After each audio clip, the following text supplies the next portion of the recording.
ገበሬውና ቆርቆሮው። ራስን ስለመቆጣጠር።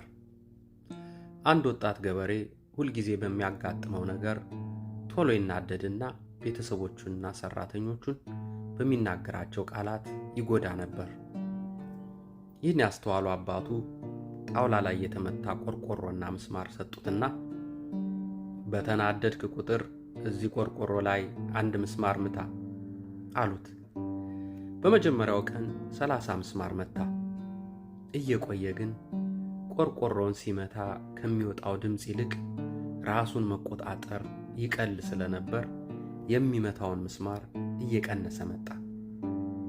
በመጨረሻም ራሱን መቆጣጠር ሲችል አባቱ አሁን ደግሞ በታገስክ ቁጥር ከተመታው ምስማር አንድ ንቀል አሉት። እሱም እንደተባለው አደረገ።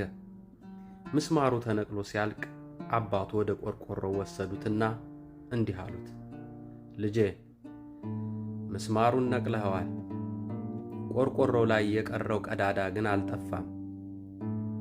ስትቆጣ የምትናገራቸው ክፉ ቃላትም በሰው ልብ ላይ እንደዚህ ያለ ጠባሳ ነው ጥለው የሚያልፉት። ቃላት የማይጠፋ ጠባሳ ሊጥሉ ስለሚችሉ ከመናገራችን በፊት ስሜታችንን መግዛትና የምንናገረውን ማወቅ ይኖርብናል። ሰላም ለሁላችሁ ይሁን።